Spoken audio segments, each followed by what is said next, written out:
అమ్మా, టౌన్ నుంచి బస్సొచ్చి వేలయింది. నేను రచ్చబండి దగ్గరికి వెళ్తున్నాను.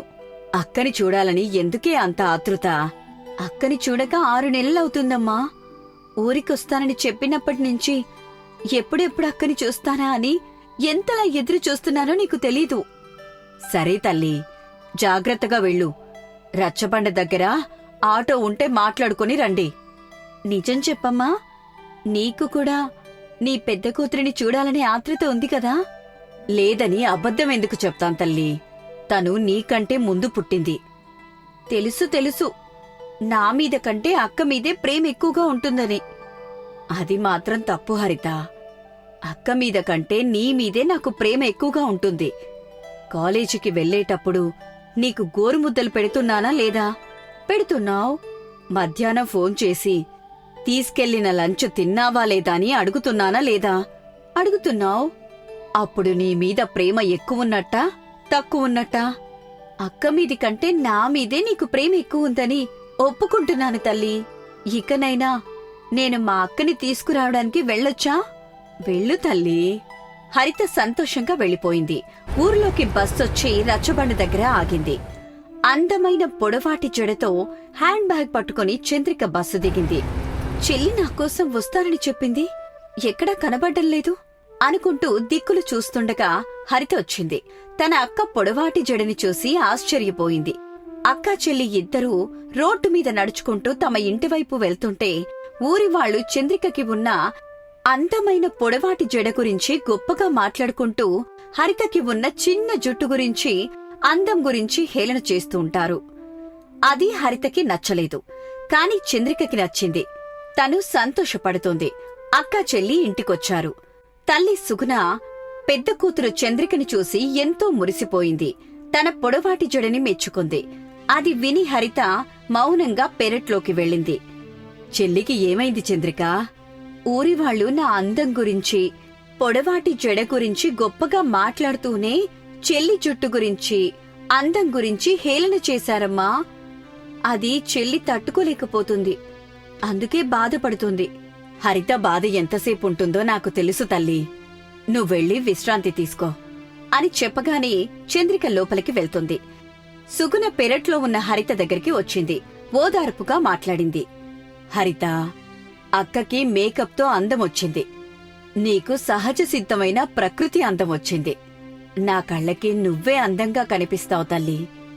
ఇంకెప్పుడు నువ్వు బాధపడొద్దు. అయినా వాళ్లు మెచ్చుకున్నది పరాయి వాళ్లని కాదు కదా తల్లి, నీ అక్కనే కదా. కాని నాకెందుకో బాధ కలుగుతుందమ్మా. ఆ బాధకి కారణం నీలో ఉన్న అమ్మాయి మనస్తత్వం. ఏ అమ్మాయి అయినా తనకంటే మరొకరు బాగున్నారంటే ఖచ్చితంగా బాధపడుతుంది. ఇప్పుడు నీ బాధ కూడా అంతే అని చెప్పింది. హరిత అర్థం చేసుకుంది. అక్క దగ్గరికి వెళ్లి మాట్లాడింది. అలా 2-3 రోజులు గడిచాయి. 4వ రోజున, అమ్మా చంద్రిక, నువ్వు పట్నం నుంచొచ్చి 3 రోజులైంది. ఆ జుట్టంతా మాసిపోయినట్టు కనిపిస్తుంది. అలా చల్లగాలికి పెరట్లో కూర్చో. నీ తలకు నూనె రాస్తాను. ఆ మాట విని చంద్రిక కంగారుతో, అమ్మా, నా జడకి ఇక్కడి నూనెలు రాస్తే జుట్టు మొత్తం ఊడిపోతుంది. నేను సిటీ నుంచి ఆయిల్ తెచ్చుకున్నాను, అది పెట్టుకుంటానులేమ్మా. అదేంటమ్మా అలా అంటావు? నువ్వు పట్నం వెళ్లకముందు నీ జుట్టు పిలక తోకలాగా ఉండేది. అప్పుడు నేను వద్దని ఎంత చెప్పినా వినకుండా ఆ పిలక జుట్టుకు నూనె పెట్టించుకునేదానివి. గుర్తుందా నీకు? ఇలా చూడమ్మా, నువ్వు నూనె రాసిన పిలక కాదు ఇది, పొడవాటి జడ. నా జడకి చాలా మంది ఫ్యాన్స్ ఉన్నారు.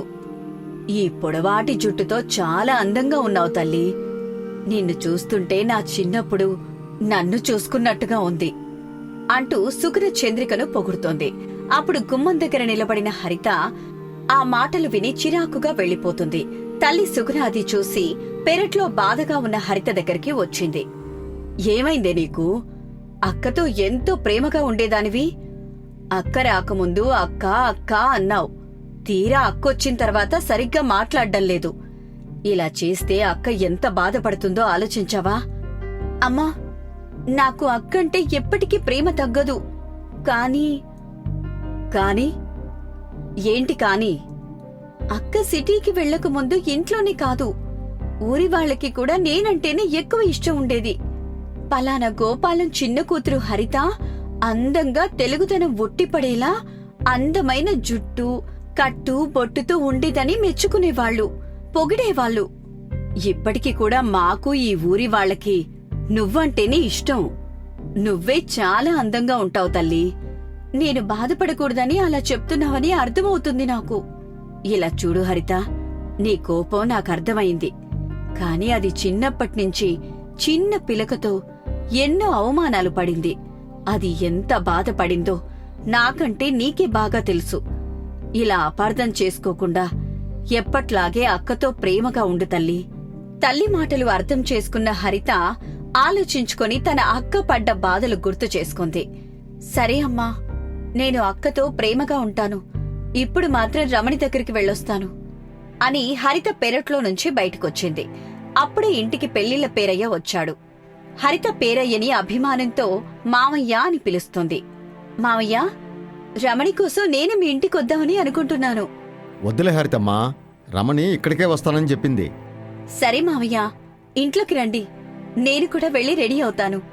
రమణి వచ్చిన తర్వాత ఇద్దరం అలా సరదాగా బయటికి వెళ్ళొస్తాం. హరిత, నా కూతురు నీతో కలిసి బయటికి వెళ్ళటానికి రావటం లేదు. మరి ఎందుకొస్తుంది మామయ్య? మీ అక్క కోసం వస్తుందమ్మా.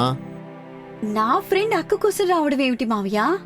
చంద్రికకున్న పొడవాటి జుట్టు గురించి తెలిసి అదేంటో తెలుసుకుందామని వస్తుందమ్మా. తన జుట్టు సమస్య గురించి నీకెన్నిసార్లు చెప్పినా నువ్వు పట్టించుకోలేదంట. అందుకే మీ అక్కతో ఫ్రెండ్షిప్ చేసి తనలాగే తన జుట్టు కూడా పొడుగ్గా పెంచుకోవాలని అనుకుంటుందమ్మా అని చెప్పగానే హరితకి ఎక్కడ్లేని కోపం వచ్చింది. ఏం మాట్లాడకుండా బయటకు వెళ్లిపోయింది. పేరయ్య ఇంట్లోకి వెళ్లి సుగుణతో పెళ్లి సంబంధాల గురించి మాట్లాడుతూ ఉండగా రమణి వచ్చింది. చంద్రికని కలిసింది. చంద్రిక రమణి పెరట్లో కూర్చొని జడ గురించి మాట్లాడుకుంటూ ఉండగా బయట నుంచి హరితొచ్చింది. రమణిని పిలిచింది. హరిత, మనకు లేని పొడవాటి జడ గురించి అక్కతో మాట్లాడుతున్నాను. ఇప్పుడు నేను నీ దగ్గరికి రాలేను. నువ్వు నీ పని చూసుకుంటే మంచిది అని చెప్పగానే చంద్రిక ముసిముసిగా నవ్వింది. హరితకి మరింతగా కోపం వచ్చింది. ఆ రోజు రాత్రి అందరూ పడుకున్న తర్వాత హరిత కత్తెర తీసుకుని చంద్రిక దగ్గరికి వచ్చింది.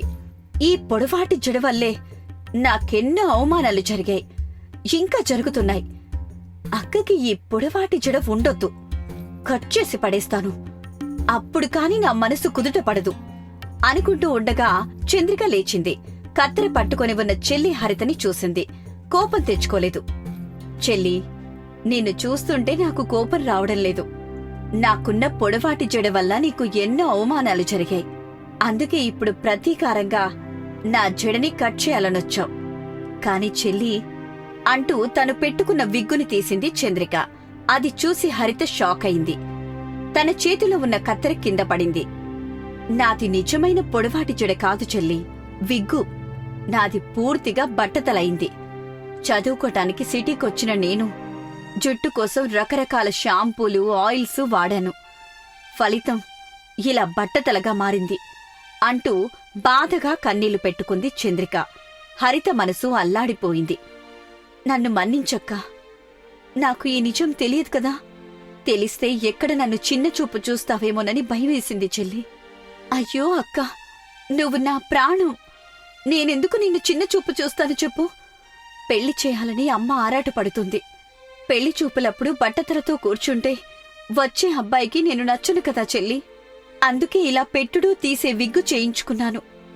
ఇప్పుడు కాకపోయినా పెళ్లి తర్వాతైనా తెలుస్తుంది కదక్కా. ఎప్పటికీ తెలియకుండా జాగ్రత్త పడాలని అనుకుంటున్నాను చెల్లి. అది సాధ్యం కాదక్కా. అయినా అక్క, నిన్ను చూడ్డానికొచ్చిన అతను కూడా తన విగ్గు తీసి దిస్ ఈజ్ మై ఒరిజినల్ అంటూ బట్టతలని చూపిస్తే అని హరిత చెప్పగానే చంద్రిక నవ్వింది. అది చూసి హరిత సంతోషపడింది. ఇలా ఎప్పటికీ నవ్వుతూ ఉండాలక్కా. ఈ రహస్యం నువ్వెవ్వరికీ చెప్పనంత వరకు నేను ఆనందంగానే ఉంటాను చెల్లి. నేనెవరికి చెప్తానక్కా?